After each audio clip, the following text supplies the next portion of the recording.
ଭାଙ୍ଗିଗଲା ତ ଆଉ।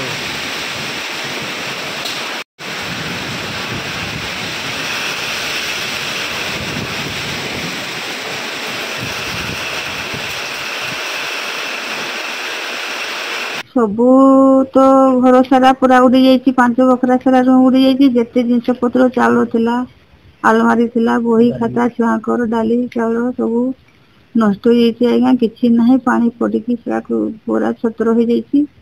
ଆଉ ଗାଁ ଲୋକ ସବୁ ଆସି ରୁଣ୍ଡ ହେଇଗଲେ, କଣ କରିବା କିଛି ଉପାୟ ନାହିଁ। ଆଉ ଜିନିଷ ପତ୍ର ଯାହା ବର୍ଷା ଛାଡିଲା ପରେ ଜିନିଷ ପତ୍ର ସେଇ 7 ରୁମକୁ ନେଲୁ। ଗୋଟେ ବୋଲି 7 ଘର ଏଗୁଡା ସବୁ କରାହେଇଥିଲା 2022 ମସିହାରେ।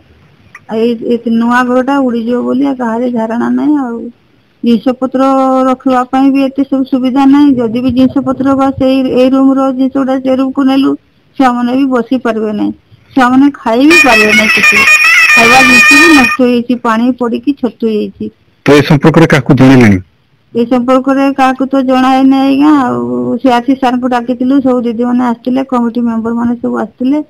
ସେମାନେ ତୁରନ୍ତୁ ୟାକୁ ଡାକିକି ଆପଣ ବି କିଛି ବ୍ୟବସ୍ଥା କରନ୍ତୁ, ଛୁଆ ଅସୁବିଧାରେ ପଡିବେ।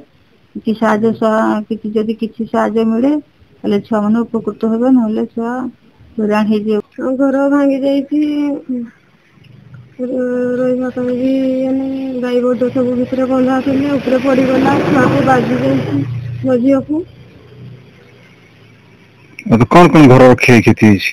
ଭାଙ୍ଗି ଯାଇଛି, ଖଟର ପଡି ଯାଇଛି, ଆଜବେଷ୍ଟର ସବୁ ପଡି ଯାଇଛି, କାନ୍ଥ ପଡି ଯାଇଛି। ଏ କେତେବେଳେ ଘଟଣା ହେଲା ଏଇଟା? 3ଟା 45 4ଟା ଭିତରେ।